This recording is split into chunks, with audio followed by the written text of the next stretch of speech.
Welcome to Native America Calling. I'm Sean Spruce. Smoke is blanketing much of the Midwest and Northeast from wildfires burning in northern Minnesota and Ontario across the U.S.-Canada border.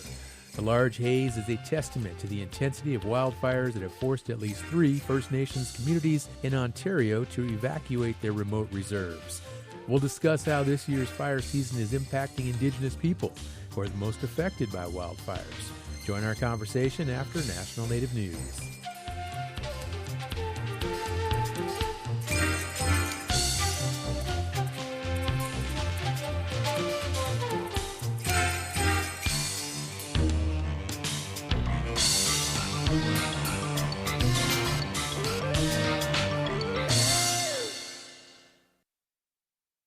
This is National Native News. I'm Jill Freitas. An environmental group met in Window Rock Monday to argue against keeping a Navajo Nation coal mine alive. KNAU's Chris Clements reports critics say it would ignore a nationwide transition away from fossil fuels. Members of the group Diné Care, like Devin Norberto, say the permit to extend the life of the Navajo mine by 110 years is rushed. A lot of the concerns we heard were around that the community hadn't been fully notified of this permit. The tribally owned Navajo Transitional Energy Company, or INTEC, operates the Navajo mine in northwestern New Mexico and is pushing for its expansion. Supporters of that proposal argue it's essential to the tribe's economic stability and sovereignty. But Norberto says members of Burnham Chapter, a community near where coal would be mined, weren't properly consulted. It would relocate some of the families within the leasing area that they are trying to mine at. It would force them to lose their grazing lands. It would remove them from their ancestral ties to the land. INTEC did not immediately respond to a request for comment. A federal agency tasked with approving the mine expansion is expected to release a decision in August. For KNAU, I'm Chris Clements in Flagstaff. Across the Pacific Northwest, tribes and conservationists are working to help the eel-like fish, the lamprey, rebound. As KLCC's Brian Bull reports, dams have greatly diminished their numbers. Recently, near Oregon's Coyote Creek, technicians with the Confederated Tribes of Warm Springs arrived with 100 lampreys in their truck. Aldwin Keel introduced himself and his slithering cargo. They're filter feeders. They clean out whatever's in the sediment. That's where they stay for many years before they go out to the ocean. A group of Native educators and students help release the prehistoric critters into the creek. This is a practice called translocation, where adult fish are released in waterways above dams. Courtney Goltz, a lamprey biologist with the tribe, says dam development has had its impact. So these are reintroductions to areas that now do not have Pacific lamprey, and as of today, they now do. The Columbia River Intertribal Fish Commission, or CRITFIC, says lamprey once teemed in the millions through the Columbia River Basin, but only 23,000 were recorded in 2010. Go ahead and release them. Raymond Ellenwood Jr. is a fisheries technician with the Nez Perce tribe. Near Oak Ridge, he and Jared Wiascas released more lamprey. The goal is to have adult lampreys stay and mate, creating little lampreys called amicetes. The amicetes, they burrow into the sand, into the substrate, and they'll filter feed off of the detritus in the river or the stream, And what they're doing is the adults are smelling the amicetes that are upriver in those river systems. They're telling them, hey, that river system's good. There's a good spawning habit. That's where we want to go.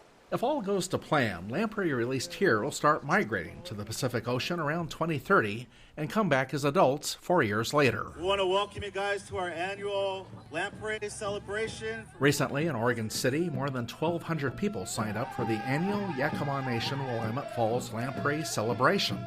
It's a day of music, presentations, even a lunch with grilled lamprey. CRITFIC's Jeremy Fivecrow says they've updated their plan to include a technical document for scientists, students, and resource managers, and a policy brief for lawmakers. The lamprey has been around 450 million years. We're closer to a T-Rex than a T-Rex was to lamprey. That's how far back they go. So the thought of just in the past 100 years that we could drive something extinct that's been on Earth for that long is terrible. For National Native News, I'm Brian Bull in Oregon City. And I'm Jill Freitas.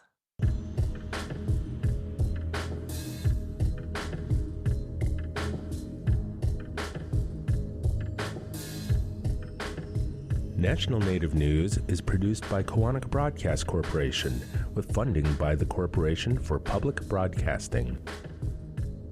The Indian Arts and Crafts Board promotes Indian artists of federally recognized tribes through its online source directory. Information on this no-charge opportunity available at doi.gov/IACB, who support this program.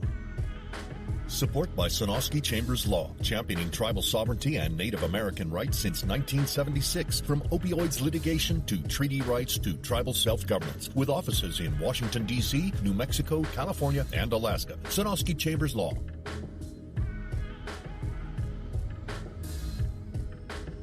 Native Voice One, the Native American Radio Network.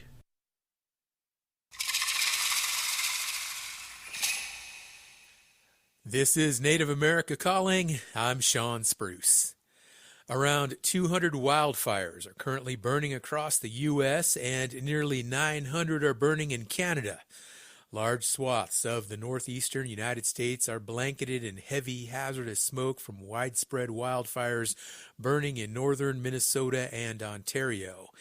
In the neighboring Canadian province, 3 First Nations communities were forced to evacuate after fires ripped through their remote reserves. Significant drought and decades of hands-off wildland management factor into increasingly severe wildfire seasons that impact Indigenous communities the most. In this hour, we'll talk with our guests about current wildfire events, smoke impacts, and the vulnerability of Indigenous communities. Listeners, as always, can join us. Are there wildfires burning near you? If smoke is forcing you to stay inside and listen to the radio, give us a call. Our number is 1-800-996-2848. That's also 1-800-99-NATIVE. Joining us now from Ganawage in Quebec, Canada, is Arnold Lazar. He is the interim CEO of the National Indigenous Fire Safety Council and the Indigenous Fire Marshal for Canada. Arnold is Mohawk. Hello, Arnold, and welcome to Native America Calling. Good morning or good afternoon, depending where you are.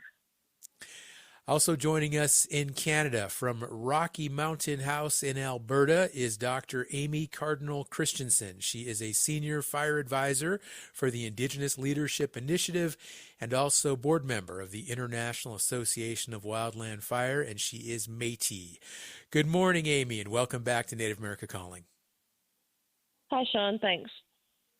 Our next guest joins us from Prior Lake, Minnesota, Farron Davis Anderson. She is the Natural Resource Manager for the Shakopee Mdewakanton Sioux community, and she is a member of the Turtle Mountain Band of Chippewa Indians. Farron, welcome to Native America Calling to you too. Hi, Sean. And joining us from Spray, Oregon is Tim Sexton. He is the Fire Program Manager for the Klamath Tribes. Good morning, Tim, and welcome to Native America Calling. Good morning. Arnold, give us an update here. How is this year's fire season compared to last year and previous years? Well, unfortunately, it is as bad as past years. We started off what we thought would be a slower season, but unfortunately, the weather changed, and at this point in Northern Ontario, we've lost 2 communities, totally destroyed. And there's fires burning in all the parts of the country, mostly in the north. A couple of First Nations communities were forced to evacuate earlier this month. One community, Collins First Nation, had no warning. It just came upon them so suddenly. How are First Nations leaders responding to all of this? Well, there's anger, there's sadness. And there's a move to hold people accountable, and there's requests for assistance. So whenever you have events of this magnitude, the communities do rally together. And with the research, we know what has to happen. It's just a matter of pulling all the teams together to work together and build a better system. Let's start with the anger, Arnold. What exactly are these communities angry about? Well, it's my understanding that because they weren't notified and there was no assistance given, my understanding is they had to self-evacuate, despite I guess the mention of provincial and federal people saying that they're doing stuff. We do know that the two communities that got wiped out didn't have any resources allocated. So the anger. I know there was a press conference where each of the affected communities were documenting what was missing and how they had to fend for themselves. So there's once again trying to hold the politicians accountable for what they claim is resources and available equipment. These rural Indigenous communities that were forced to evacuate, what should they have ideally in terms of warning systems and other emergency management protocols so they would have more of a heads up when something like this happens? Well, that's the first thing, is an early warning system so that they're aware. Secondly, is there should be some limited resources in the community to affect positive change, and most importantly, they should have especially if they're in a high risk area like a fly-in community, there needs to be a relatively quick plan to evacuate. It's my understanding that that's where some of the gaps were in getting planes or helicopters in the community to get the people out. Whose responsibility is that, Arnold, to provide these resources? It's a joint responsibility. Depending on the jurisdiction, I mean, the most Indigenous communities in Canada fall under the federal system, but there are partnerships with the provincial, and then the community has also to take some responsibility. So I guess at all three levels are responsible. And that's where communication or resources break down. What kind of resources do First Nations communities have to address these specific issues? It's very varied. My home community outside modern-day Montreal is a have community. We have state-of-the-art pumps and state-of-the-art fire trucks with appropriate training. We have mutual aid with our neighbors.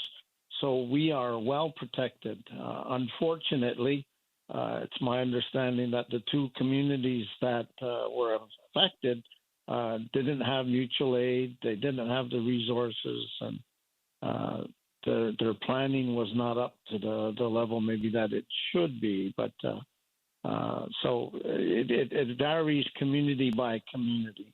And we have a lot of have, and we have a lot of have-nots, unfortunately. What about neighboring First Nations communities?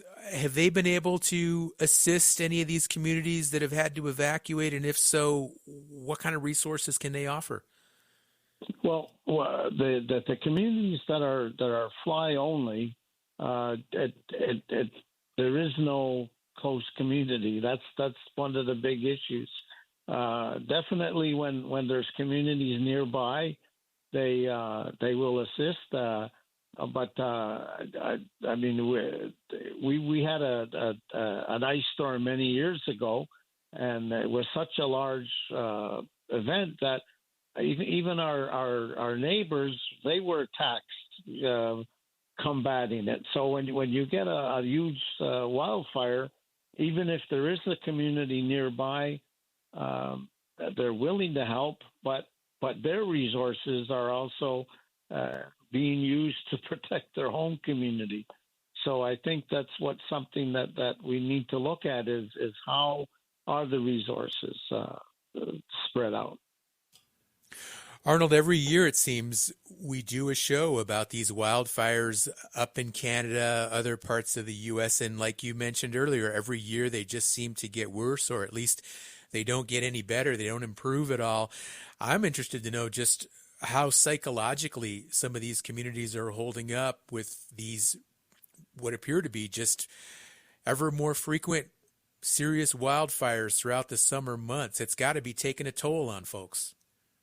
Well, we look at I don't know if they have the same issues of residential school in the States, but many of our First Nation children were forcibly sent to schools and taken from the community.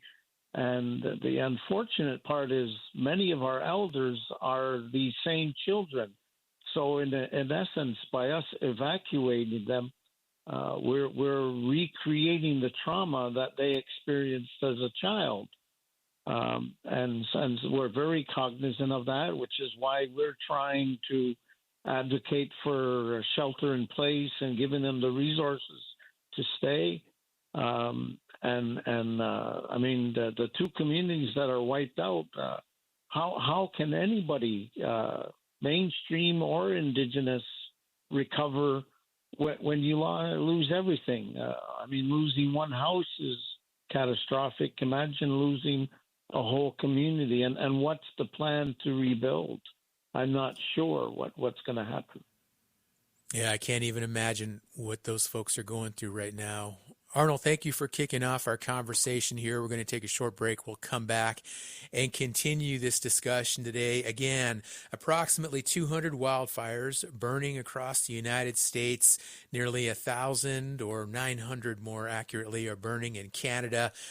This is serious, folks, and as in years past, these summer wildfires are just burning with ever-increasing intensity. So we will take a short break. We'll continue this conversation, and we have our phone lines open for any listeners who would like to join us. Maybe you are in a community that is being impacted right now by the threat of a wildfire, or in the past you have experienced wildfires, or maybe you're involved in the fire prevention and suppression side of it. Maybe you are a firefighter, you've been a firefighter in the past, or you've worked on some of the policies with regard to land management and wildfire suppression, and you can add to our conversation. You can share some insights, some of your expertise and experience.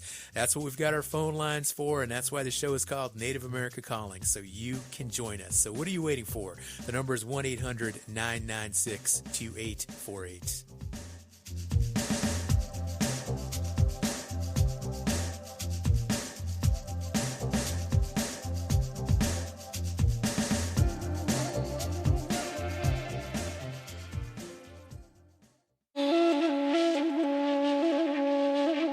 Legislation recently introduced in Canada aims to address decades of poor water quality on First Nations reserves.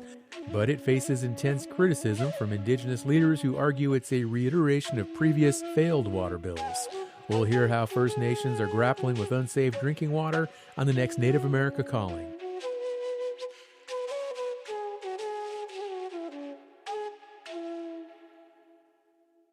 The Indian Arts and Crafts Act protects authentic American Indian and Alaska Native artists and craftspeople and their art and craftwork. Under the Act, it is illegal to market art or craftwork misrepresented as American Indian, Indian, Native American, or Alaskan Native made, or as the product of a particular Indian tribe. Reporting potential Act violations can be done at doi.gov/IACB or at 1-888-ART-FAKE. Support provided by Indian Arts and Crafts Board.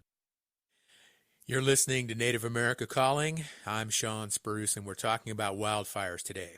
Are you concerned about fires burning near your town or your community? Let us know. We're at 1-800-996-2848. How has your tribe implemented traditional burning as a way to manage and prevent huge wildfire events? Let us know. 1-800-99-NATIVE to join our conversation. Share your insights. Our next guest, Dr. Amy Cardinal Christensen, joins us now from Rocky Mountain House, Alberta, Canada. She is a senior fire advisor for the Indigenous Leadership Initiative. And Amy, we spoke with Arnold before break about these communities that have been evacuated because of recent wildfires, Indigenous communities. Is it common for evacuations in situations like this?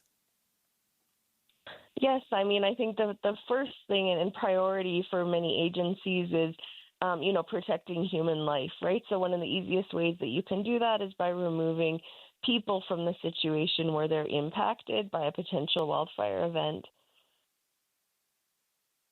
What is it about First Nations communities that makes them more vulnerable to the effects of these wildfires, Amy?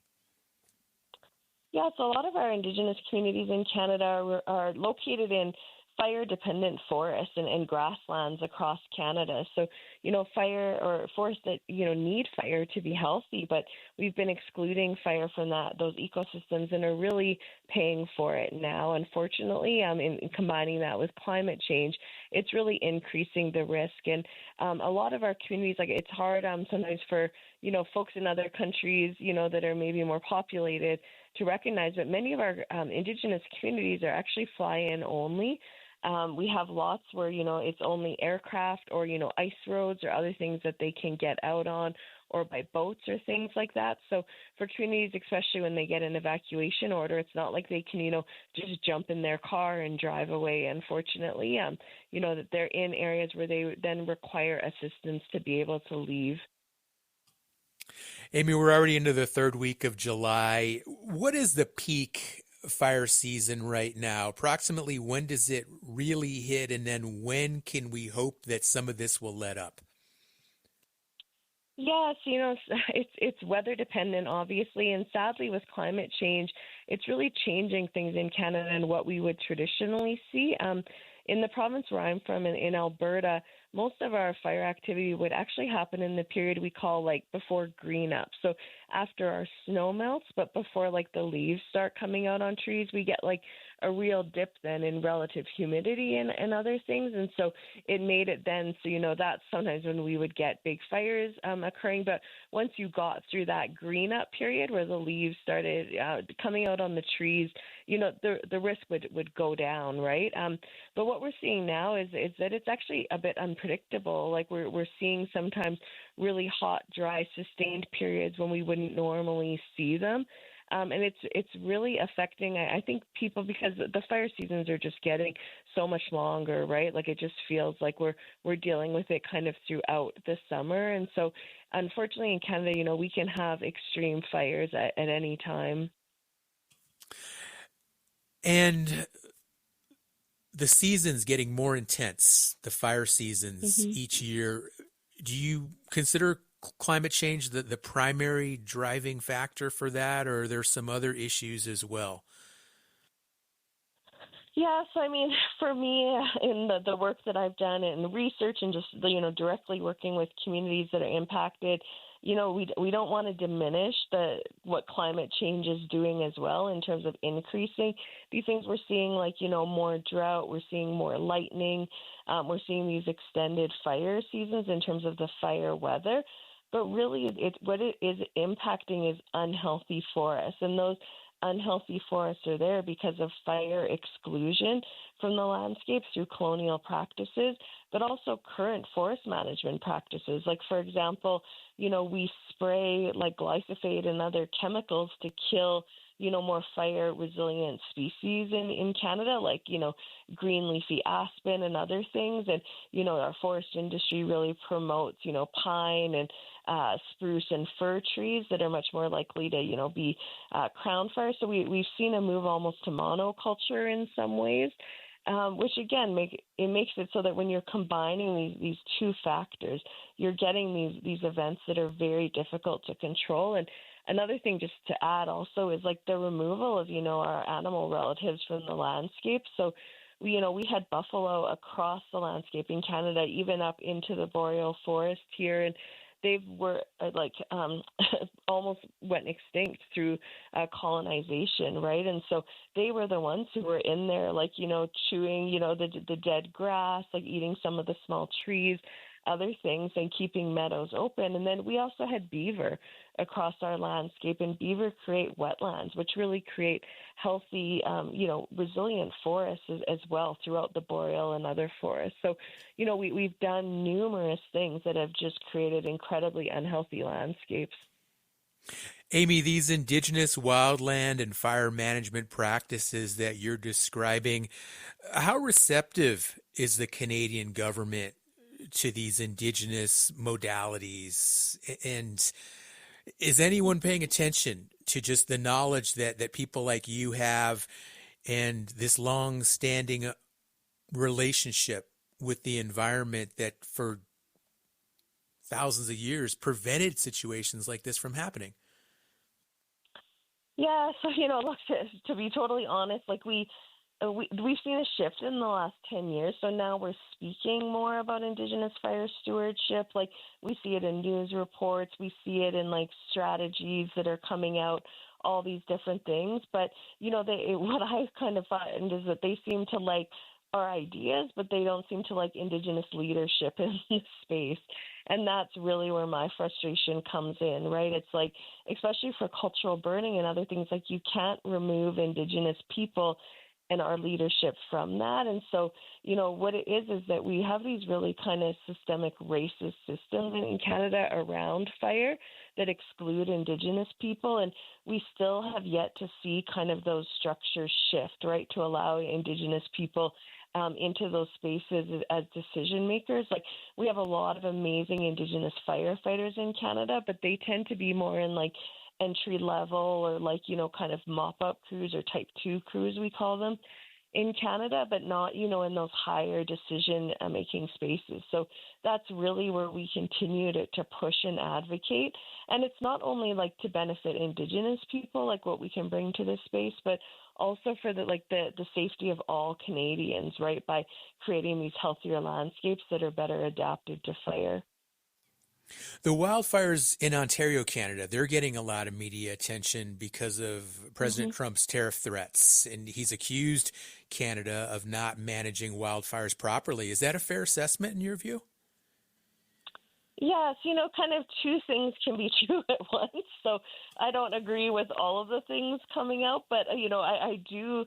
And it's hard. We have fire-dependent forests. Like I said, we're never going to have no fires in our boreal forest. But I think what we see in Canada is a tendency to rely on, wildfire response, so putting out fires and recovery after fires, and actually very limited investment in like the prevention and mitigation space, right? So stopping these fire events, but before they even start. And so that's like where, I would agree in a way is that, we have Indigenous people that have knowledge on the landscape to, help us to reduce the risk and, to have smoke and other things, when we want to see smoke and be able to control the smoke better. And so it's been a constant, frustration of, there's always money to respond to wildfires, but never money to prevent them in the first place. And I think, that's a common theme, unfortunately, amongst government, right, that they tend to be in a response or reactive cycle. Tell me more about what goes into controlling the smoke, because I think so often we focus on the actual flames, and sometimes the smoke is just as big a risk or even more of a risk. Yes, for me, I think that smoke is going to be unfortunately, the big game changer, right? Because we have seen a lot of studies coming out about smoke and the health impacts of smoke, especially in Canada. We have some great institutes here that are putting out really good information about that. But what's been frustrating though is that again, we're always gonna have smoke, but why I call it the game changer is because not everyone or every Canadian or every American is gonna see flames or see a flame front coming towards their community or things like that. Unfortunately, that's a reality Indigenous peoples across Canada face every summer. But, smoke does impact a lot of people. It can travel for hundreds of kilometers, thousands of kilometers. And so I think that's, people think are inherently selfish a bit by nature, right? So unless something's directly impacting them, there's so many other things that they have in their world to be concerned about. But, smoke's really the thing. It's much different than flooding, where flooding, is much more localized and it's kind of just impacts the people in that direct region. I mean, it can spread for hundreds, even over 1,000 miles. I've seen it myself. I remember when the big Yellowstone fires occurred back in the 80s, and I was going to school in Kansas, and we got the smoke all the way in Kansas from over there. So, yeah, I can totally relate to what you describe, Amy. Let's go to the phones now, where we have Glenn listening to KUNM Radio in Jemez Springs, New Mexico. Hello, Glenn. Great to have you calling in today. Thank you. Yeah, we were 10 miles away from the McCauley Springs fire and had to close windows at night, several nights before they got that out. So my heart goes out to folks in Canada. My wife and I were up at Grassy Narrows tribe, and I just feel. But my other comment, I am so discouraged, so upset with Trump for saying, "Oh, Canada isn't controlling those fires. We got to up the tariffs 50%," while Trump, denies climate change, which is so directly related to all these fires. So there's my comment. Thanks. Thank you, Glenn, for joining the show. KUNM radio listener in Jemez Springs, New Mexico. Let's go to South Dakota, where we have Frank, who is listening to Keeley Radio. Hello, Frank. You're on the air. Hey, I just kind of want to talk a little bit about the climate change and stuff. How it's. I live up in Duluth, Minnesota. I'm originally from the Waters Reservation up in Minnesota, and how the smoke affects us. We're not too far away from Canada, and then we have our own fires going on, nearby our homes. But it's the smoke. It's just like, holy man. I'm thinking to myself, is this the new norm? Summertime comes along, and it's just, living way up there, you get really affected by the smoke. And then, make a little comment here. I've been coming to South Dakota for many, many years picking sage up in the Black Hills. And I was just up there in the devastation of the forest. The winds came in last winter. The trees are down, and it makes me sad. It makes me really sad because of the connection that I have to the Black Hills.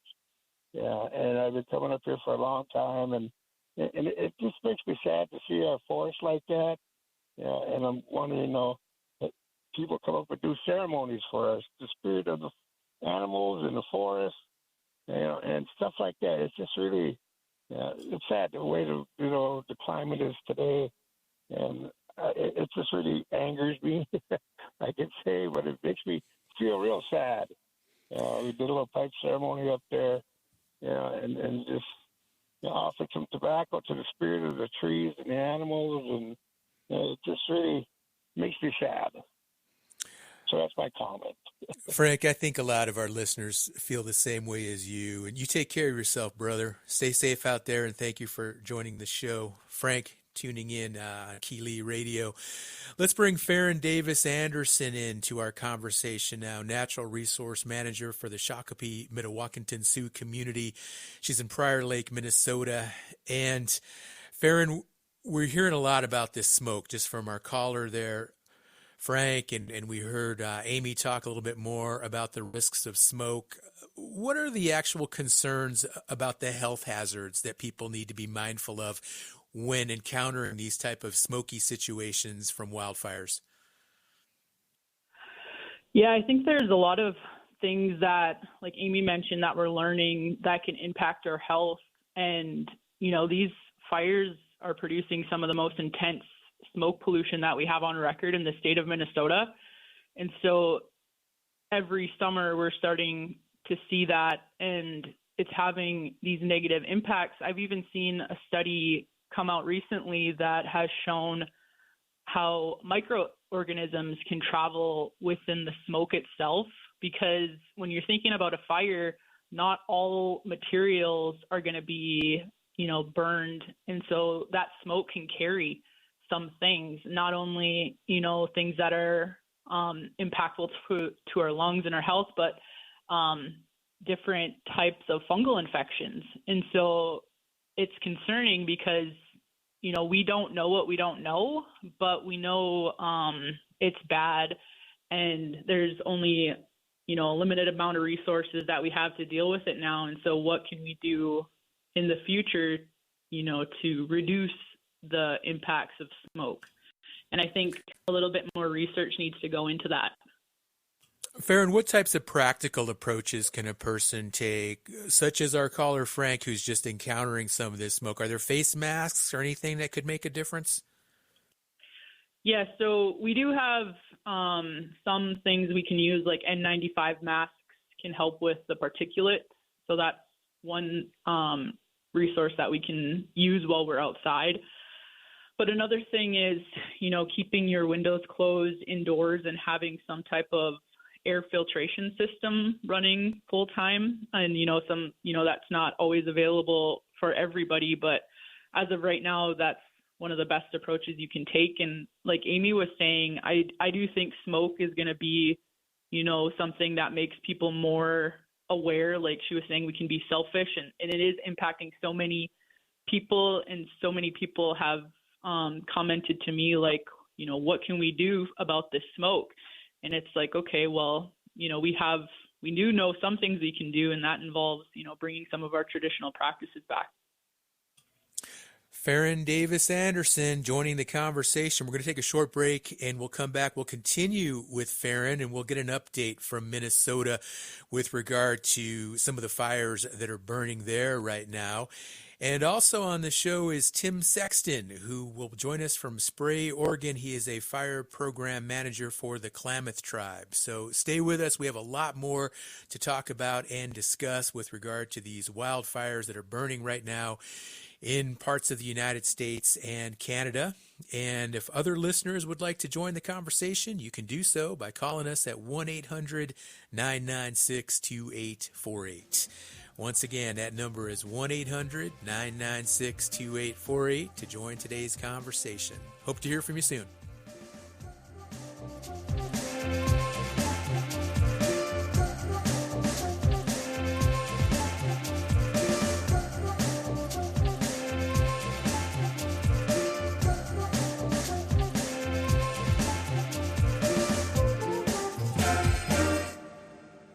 Tribal Development Partners, helping tribes build toward their goals through 105L leasing and essential facility development, empowering sovereignty, strengthening community. More at tribaldevpartners.com, proud supporters of this show. Need help identifying community priorities? Kaufman & Associates' approach to evaluation is rooted in Indigenous knowledge, honoring tribal history, and sovereignty. More at kaufmaninc.com, KAUFFMANINC.com. This is Native America Calling. I'm Sean Spruce, and we're talking about wildfires today. How has your community been impacted by wildfires in the past? You can call us, join the conversation, 1-800-996-2848. That is also 1-800-99-NATIVE. We have Farron Davis Anderson on the line in Prior Lake, Minnesota. She is the Natural Resource Manager for the Shakopee Mdewakanton Sioux community. And Farron, give us an update right now from Minnesota. Where are the largest fires burning? Well, currently the largest fires are up by Ely, Minnesota, which is near the Boundary Water Canoe area, which is a wilderness. And they're kind of all up in that area, and I think as of yesterday, over 70,000 acres have burned in several different fires. And so the Forest Service up there is treating it kind of like its own, like one incident, but they have different divisions within that area. And so it sounds like they're using a lot of indirect tactics right now currently to try to get ahead of fires. Our weather has been good for keeping the fires at bay currently, but they're preparing for winds to shift and other resources to be available to do different firefighting tactics. What are indirect tactics, Farron? So that would be things like prepping around people's cabins. They're making sure that those structures can stay safe in the event that the fire does reach those areas. There's also lines that are made with dozers and other types of equipment to try to keep a fire basically in a box. And there's some, pumps and other things being set up because in the area that it's in, it's very remote. And so there's not a lot of roads going into these areas. So some of the resources we can use are wetlands, lakes, and other water bodies. And we'd have to put pumps and hoses out to try to get water resources available where we need them. Have there been any evacuations up to this point? Yeah, so people around the area, we have a Ready, Set, Go system in the state of Minnesota, and there's been go basically means you have to get out. Set is you're about to hit that go mark, right? And then ready is just making sure that, you're ready to leave if you do get the call to go. And so all along in the boundary waters, it's been shut down, and so nobody can go in. They had to rescue or evacuate some paddlers in there when it initially started. And so I think most everybody is out of the boundary waters now besides the firefighters, and there's some cabins and other places around like the state or the city of Ely that have been evacuated in some of those lake areas. All right, thanks, Farron. Anything else you want to share with our listeners about these fires right now in Minnesota before we go on to our next guest? No, I think that, sometimes we think about how the fires are so devastating to the landscape, but sometimes the firefighting resources can be equally devastating to the landscape when trying to put out the fires. So like Amy said, having those tribal folks involved in the planning and helping protect our cultural resources is something that, is so important too. All right, well, let's talk to another one of those tribal folks who's heavily involved with fire prevention management, Tim Sexton, who joins us now from Spray, Oregon. He is the fire program manager for the Klamath tribes. And Tim, as I understand it, you're either on the fire line right now or you're very close to the fire line. What do you see happening around you? A lot of smoke and there are flames in the distance, although they're not very aggressive yet. It's still early in the day. Typically, when these rugged terrain fires burn many acres, then every night smoke fills the low areas, and it usually suppresses fire behavior until the inversion breaks. And here it's been breaking early to mid-afternoon at 2 to 3 o'clock in the afternoon.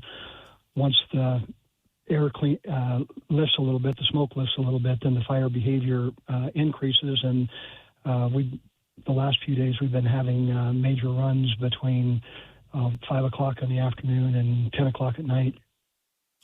Where are the big burns right now going on in Oregon? Well, the fire I'm on, the Roe Creek Complex, is the largest in Oregon. It's about 150,000 acres.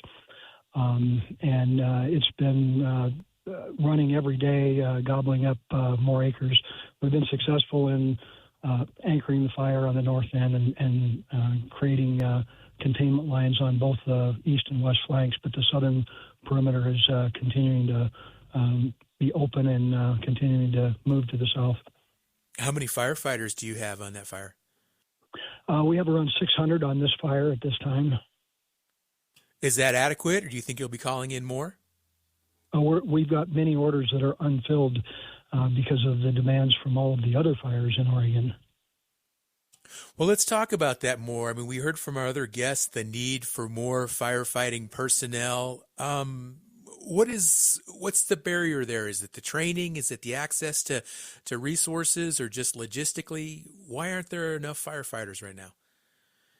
Well, the number of firefighters is based on the amount of money that the governments, state, local, and federal, are willing to provide for preparedness funding.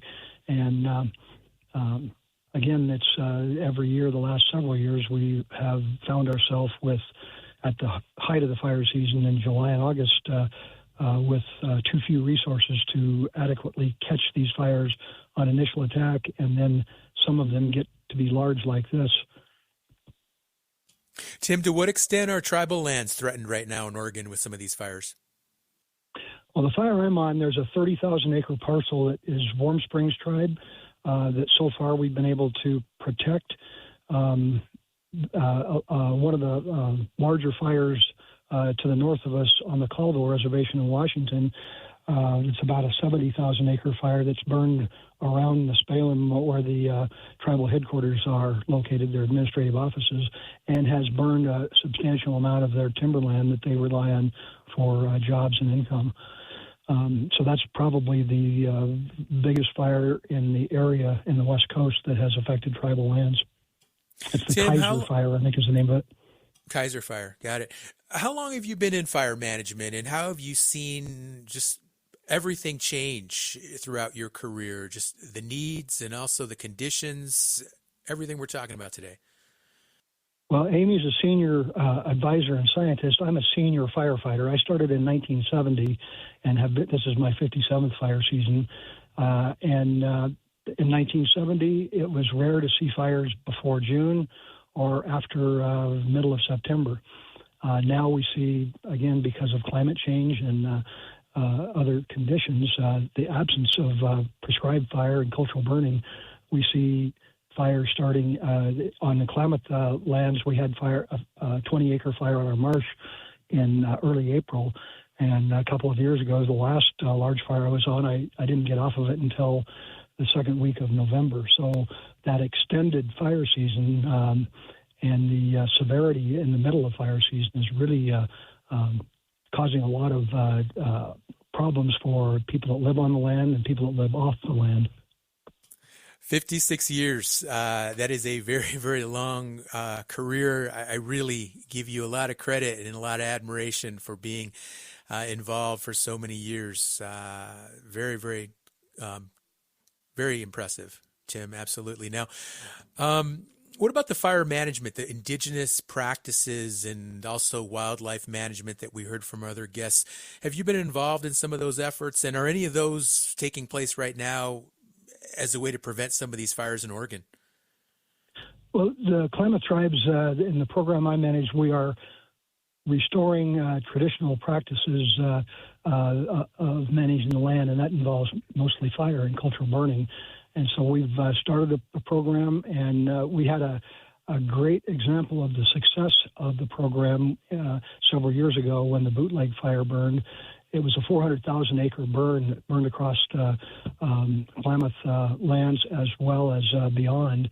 And we had done some management, some burning, and some thinning on an area that when the fire hit it, it was a crown fire when it hit our treatment area. And when it hit the treatment area, it dropped to the surface, burned through as a surface fire, not killing any of the large old trees. And when it ran out of the treated area, it resumed as a crown fire and continued burning on. And so now when you go visit that site, it's an island of green in a sea of black. So we know our techniques work, and we just want to try to do this a whole lot more extensively and get some of our cooperators, partners, some of the federal folks to emulate that kind of management. Again, the area is not treated unless we've had fire on the landscape.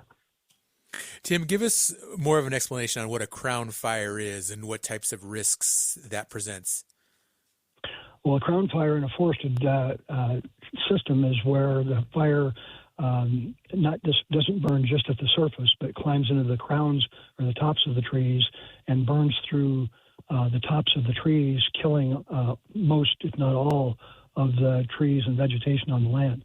Now, a lot of the understory comes back readily, but those large old trees may take a century or two or more, maybe 2 or 3 centuries, to grow back to the size they were when the fire crowned through the area. So I imagine you've been on fires before with crowning, and you just look up and you can see the fire overhead as it just burns through those branches. Is that right? Yes. I try not to be underneath a crown fire, but from a distance away, I can see the fire burning through, and it can be a terrifying sight.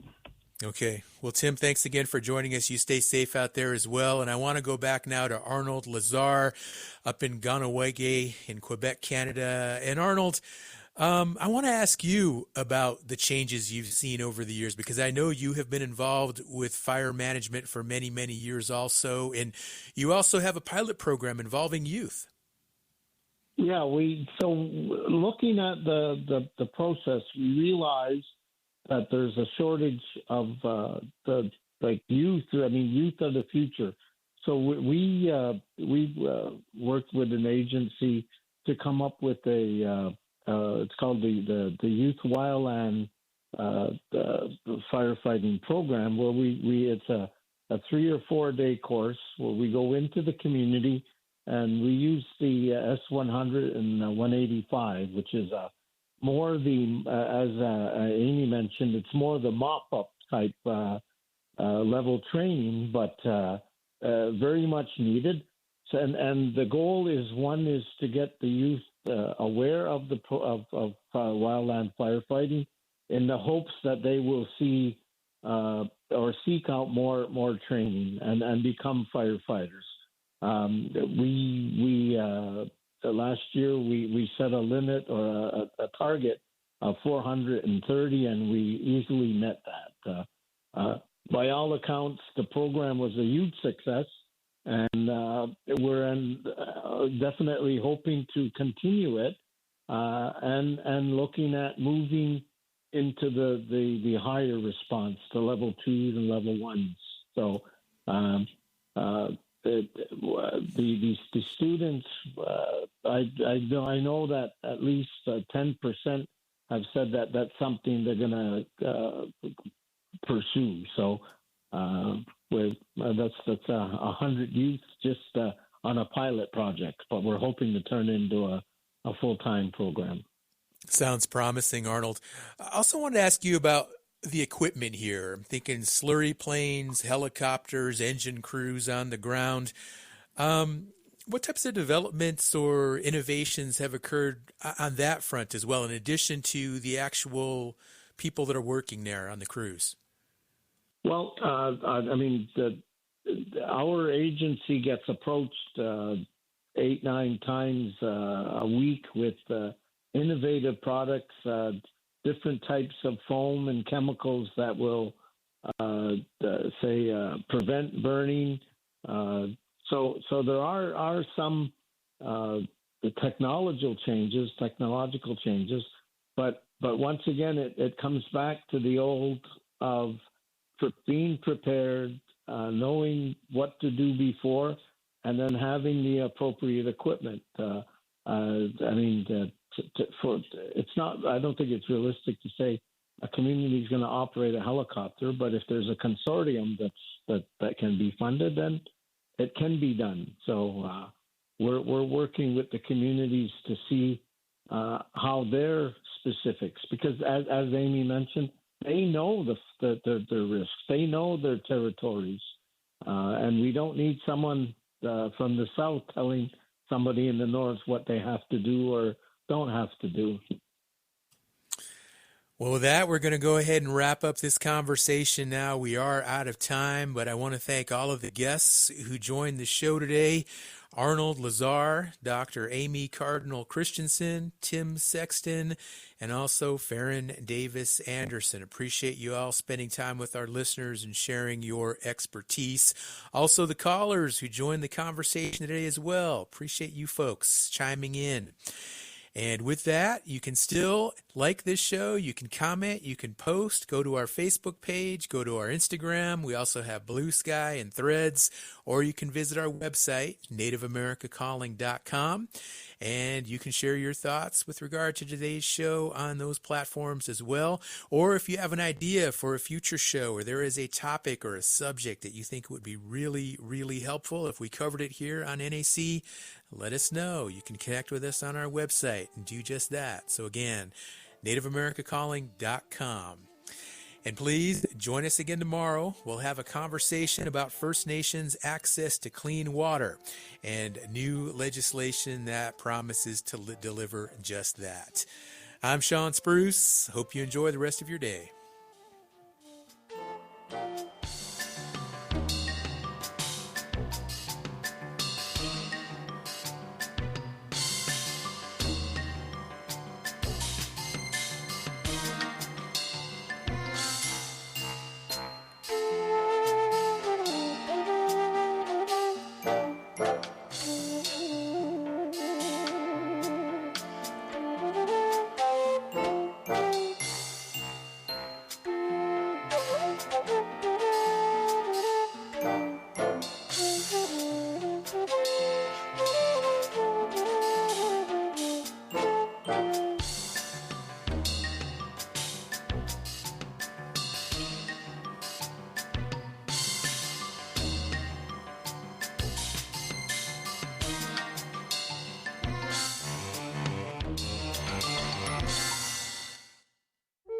support from Davis Keelan Law Firm, a New Mexico firm standing with Native families suffering catastrophic loss. When tragedy strikes Indian country, Davis Keelan fights to restore stability, dignity, and justice, bringing a voice to Native families and communities for 20 years. More information, daviskeelan.com.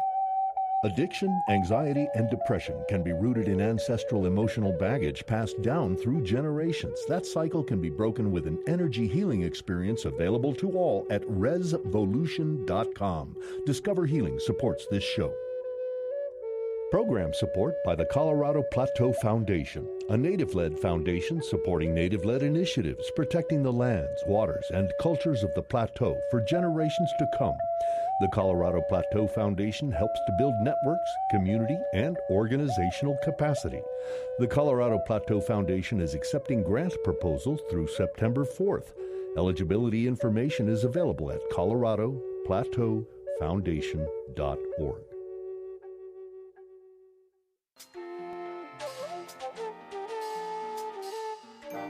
Native America Calling is produced in the Annenberg National Native Voice Studios in Albuquerque, New Mexico by Koahnic Broadcast Corporation, a Native nonprofit media organization.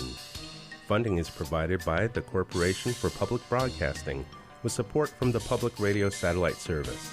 Music is by Brent Michael Davids. Native Voice One, the Native American Radio Network.